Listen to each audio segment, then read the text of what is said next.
What's up, everyone? So I'm back with another one. Not waiting super long, but not posting super short. I'm out here. It's a really nice day out, and I'm shooting a new one. So this is a Palmetto State Armory AK101 in 5.56. I've been wanting to get into a 5.56 AK for a minute. I've mostly been trying to look at downsizing the imported stuff. So a little backstory. I did look at getting an AK-74 a number of years ago. I used to sell guns for a living, and this, at the time that I was selling guns, you could get 5.45 by 39 surplus ammo for I want to say it was like 12 cents a shot. It was stupid cheap. 17 cents a shot, I think, was the average. But at any rate, you used to be able to shoot 5.45 by 39 for basically rimfire prices, and I looked at getting into that. Literally bought a kit, bought a receiver, bought everything but the barrel. And, the next week, the 7 and 6 ban went into effect. And that kind of got me thinking. And for those of you that are new to guns or just haven't been into them since, I think it's 2016 when that was put into effect. Basically before Russia invaded Ukraine, but they were starting their shit. The 7 and 6 ban banned the importation of specific types of Russian ammunition. And a lot of Russian import bans kind of started up around that time. But the 7 and 6 one was the one that got my attention.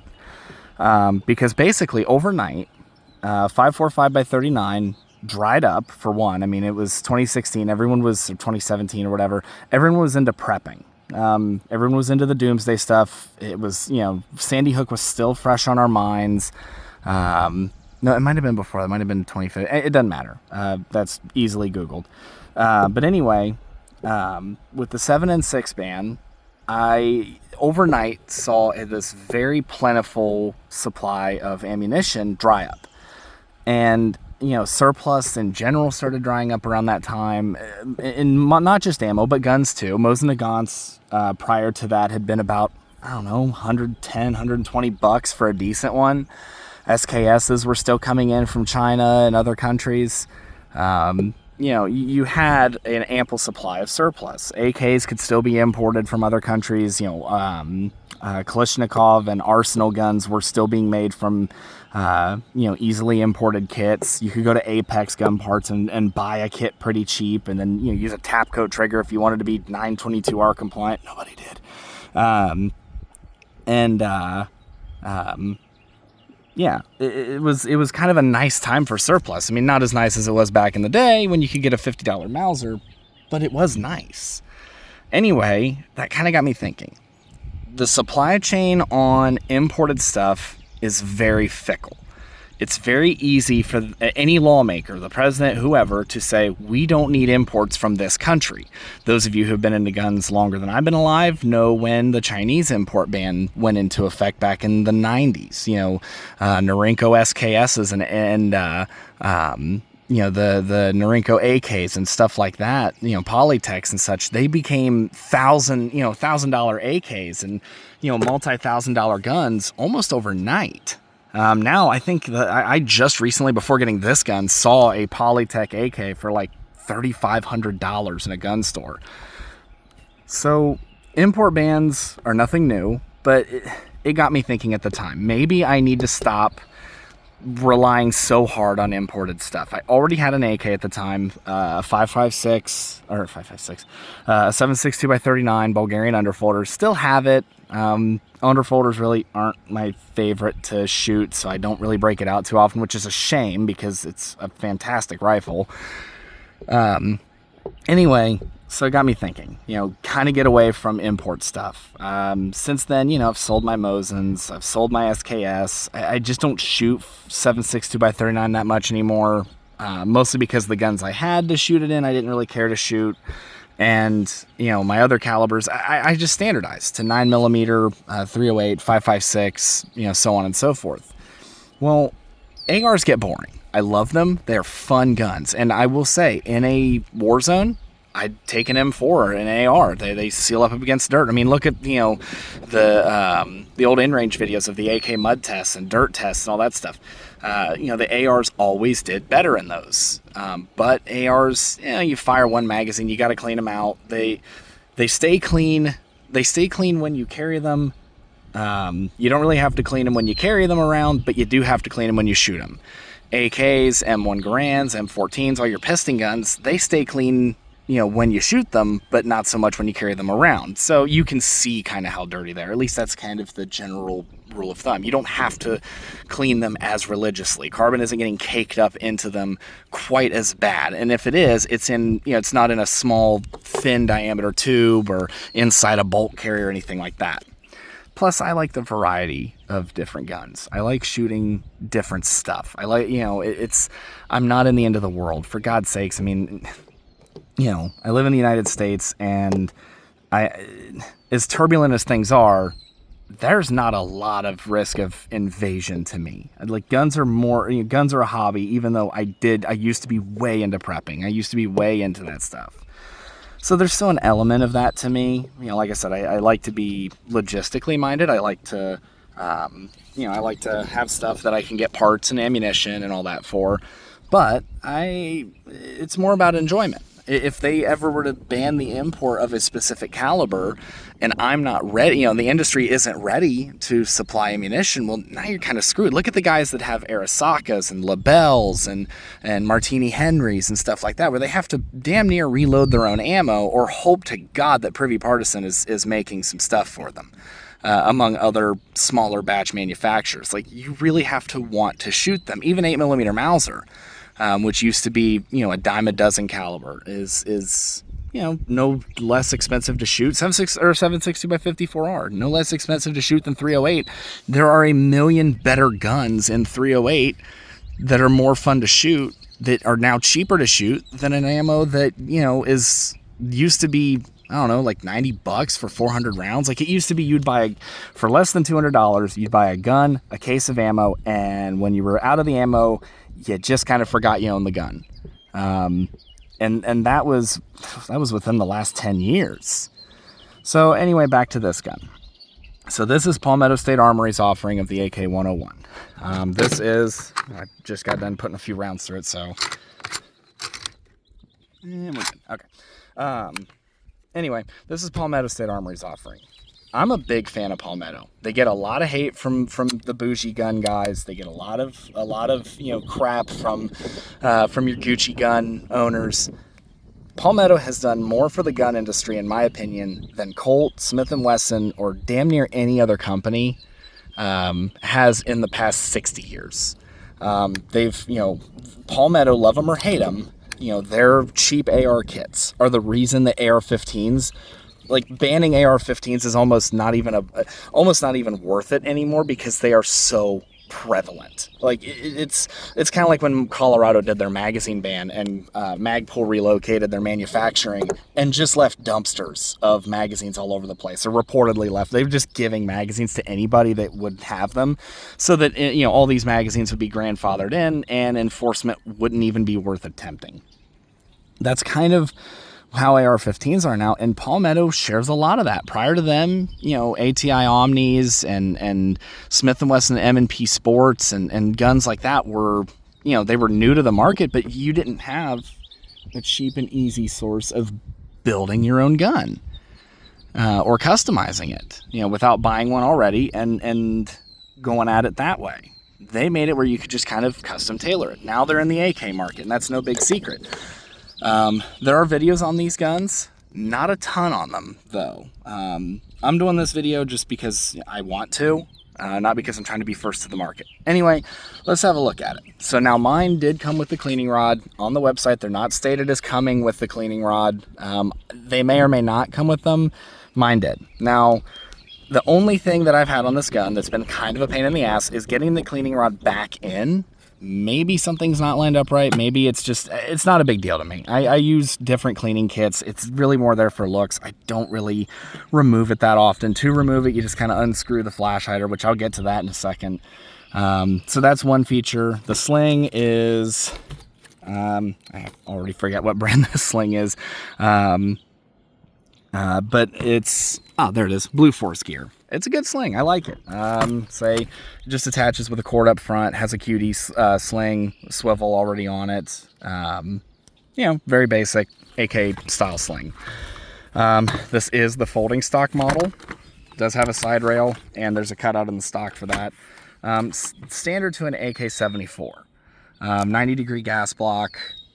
Other than that, Plum furniture, because, why not? Plum is, after all, the Bakelite of the the late the late 1900s, the 1970s and 80s. Plum is the AK-74 color. So, some notes about this: the build quality. I don't know what people are talking about. I mean, looking at the rivets and everything on it, like, everything's lined up good. The finish is good.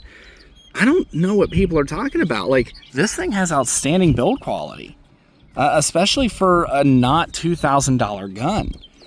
It's been a while since I've handled an Arsenal. Back when I sold guns, we actually had an Arsenal AK101 in 223 in the store for a while. Like, it didn't sell for a long time. It had a 10-round magazine. Nobody wanted it because at the time you couldn't get magazines, which I'll get to that. But it's I would put this damn near on par. I mean, I'm sure an AK snob could easily pick apart bits of it. If you are into building AKs, you can easily find something, I'm sure. But that said, it's for AK quality, this thing's fantastic. The action smoothness is really, really good. Sorry, I'm freehanding it. Nothing in it sounds off. Nothing scrapes. There's no undue friction. It locks up good. The safety is very, very easy, but has very positive detents. Granted, the detents come from these little dimples, but still, like, I've handled a lot of AKs that didn't have near that smoothness. The magazine lock is really good. Now, this is the magazine that comes with it. I think these are US Palm magazines.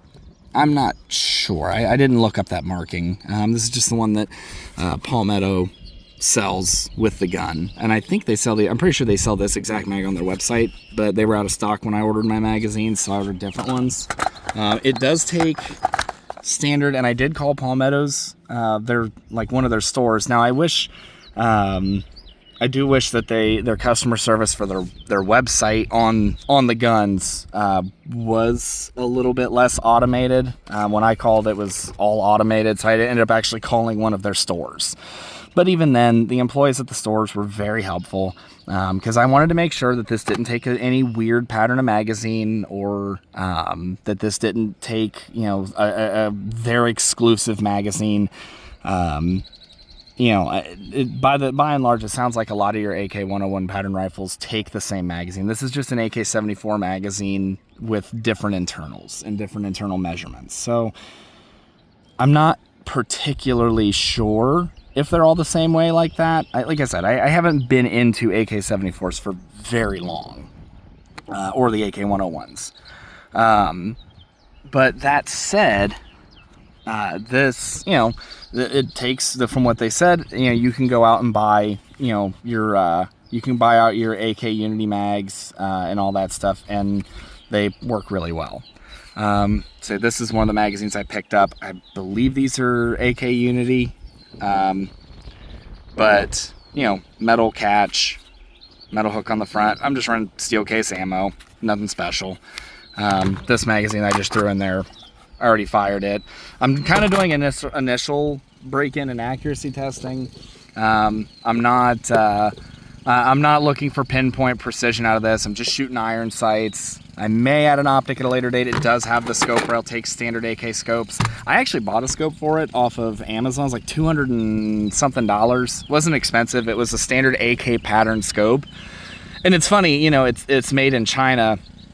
And that doesn't bother me one bit, because the Chinese adopted the AK. So there's a very real likelihood that scope just came off of a Chinese assembly plant. And I'll be honest, I really wanted to like that scope. This isn't a review on that scope. I don't have it anymore, or the listing to it. What got me was that the eye relief on the scope was really long. There's no way to move the scope around on the mount. Where it mounts is where it sits. And like I had to hold my cheek at the rear of the stock. It was like aiming a pistol brace, without pulling it out and doing that thing that the ATF hates. But it was just kind of awkward and clunky. To my knowledge, that stock is no different in length than a standard AK-74 length stock. So I don't think it was an issue with the gun. The scope mount isn't any weird place. Nothing's off about this. I think it was just the scope itself. But anyway, so, I may add a red dot eventually. Honestly, though, this gun's a lot of fun to shoot with irons as it sits. The trigger is really good. I haven't gauged it. I don't gauge my triggers, to be honest. If they feel nice, I go with them. I'm one of the few people that I don't go for a half-pound trigger or anything like that. A standard military, like a 3.5-pound or 2.5-pound trigger is great for me. Your standard M4 trigger is fine. I don't get too picky over triggers. As long as it is a consistent trigger pull, I'm usually good, unless it's ungodly heavy. If I'm firing an AR-15 and it feels like I'm trying to pull the trigger on like an old Nagant double action revolver, which for those of you who haven't held one, you gotta double trigger finger that thing. Like, oh my God, I have actually fired one of those, and that is the even in single action, it was like a 10-pound trigger pull. Maybe it was just an example of the one gun, but oh my God, it was bad. But no, this has a fantastic trigger. The build quality is great. I'm a fan of it. Now, why go with this over a standard AK? A lot of AK guys are going to claim heresy. They're going to claim that, this is, a 5.56 AK is not a true AK and all that. Well, those of you who are familiar with my single action revolver review, I don't care. I would much rather be able to just shoot my guns than have to search for ammo. I don't care if my single action revolver is in 9mm. I'm not paying 45 Colt prices. I don't care if my AK is in 5.56. I'm not paying 5.45 by 39 money. I'm not paying $2,000 for an AK.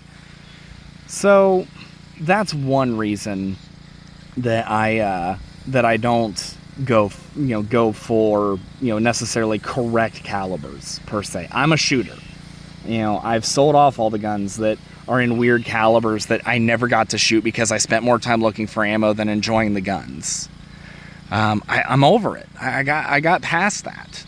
This is enjoyable. And as a note, there are militaries, not a ton of them, but there are militaries who have full force adopted the AK101. They want NATO ammo because NATO ammo is consistent. NATO countries make consistent ammo. Warsaw Pact countries, and hell, even the Russian army is famously having problems right now in the Ukraine with bad ammo, with bad, artillery shells, with bad, anything that goes bang seems to go bang in all the wrong ways for them right now. This gives you the consistency of NATO ammo, and if you like AKs or you're familiar with AKs, here you go. So there are militaries using them, and the AK-101 was invented by Russia. Like, they came out with it for export to countries that wanted it. And honestly, from what I've heard before, that Russia tried to join NATO and they were shut down in it, and back in 2000 or like the late 90s. I know it was during the Bush administration. At least that's everything I've heard. I haven't looked too deep into it, but my guess is Russia invented the AK-101 both for export and because had they been admitted into NATO, if that is true, had they been admitted to NATO, this is what they would have switched to. They would have easily adopted NATO rounds. I don't think they have a problem with NATO ammunition. I think they have a problem with NATO members, but I don't think they have a problem with NATO ammo. But this was their doing. So, true AK or not, who cares?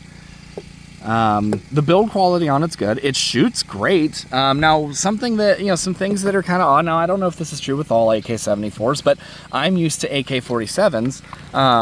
I will say the shooting characteristics, this has been my favorite 5.56 gun to shoot ever. I've shot plenty of ARs. I have fired an HK-33.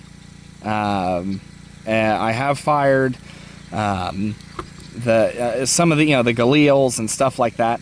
The Galil is a close second, but as far as character, as far as shooting characteristics, this thing is awesome. A lot of it I attribute to that muzzle brake.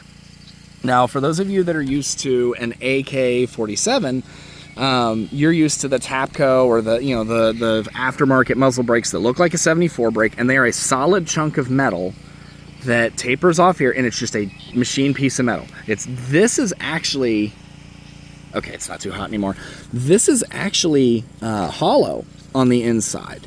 So there's a large thread back here in the back. You can see where that lip is. There's a large thread here, kind of like a Krinkov, and then this all in here is hollow, and it's just an expansion chamber. And what it does is it catches all of that extra gas. It does direct it downward with these ports. It does direct it downward and to the downward and to the left, so it does offset the action of the gun a little bit. And then it has your standard brake. This thing does a lot of the lion's share of the work. And makes it, in my opinion, a super fun gun to shoot. The sights on this thing are pretty well dead on. Now I'm just shooting at a target that's like, I don't know, 35 feet from me right now. Like, that's just a paper target. That's just to make sure that the gun wasn't in need of any major sight in. But that said, my other target down the hill, probably about 75 yards away, if I go up to the house, it's 100 yards away exactly, so it's right about 75 yards away right now. But I mean, I'm nailing that steel plate down there with every single shot, no problem whatsoever. If I can, I'll try to find a way to set up the phone and do a little bit of shooting before I end the video. But no, I'd recommend this gun. I really truly recommend this gun. It is put together well. It's shipped out quickly. When, if it says it's in stock, they ship out quickly.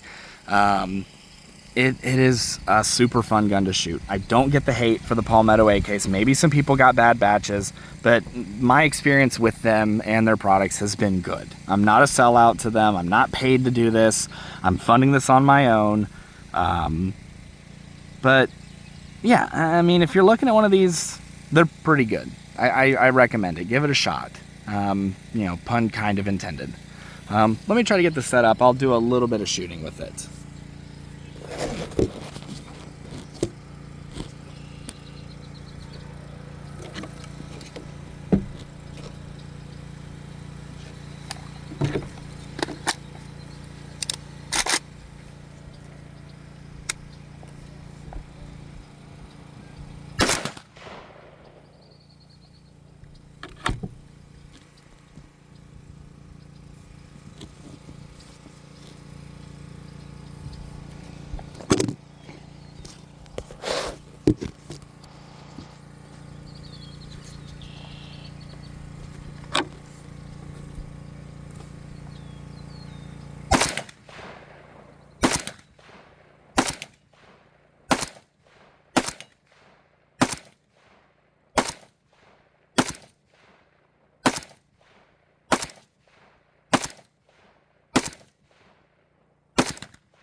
All right. Sorry for the, I had a number of misses there. I will own up to that. Where I'm shooting, I mean, you can see the target down there, but I was shooting through that brush right there, center frame. It was like right there, so I had a little bit of a hard time keeping the gun in frame and seeing the target behind it. It started swinging there, and I just couldn't, I had to wait a second for it to stop swinging and be able to get an actual view. So I'll own up, that was definitely me. That's not the gun. But this thing, it's fun. It's fun, I recommend it. All right, ask any questions you got in the comments, and I'll see you all on the next one. I hope you enjoy.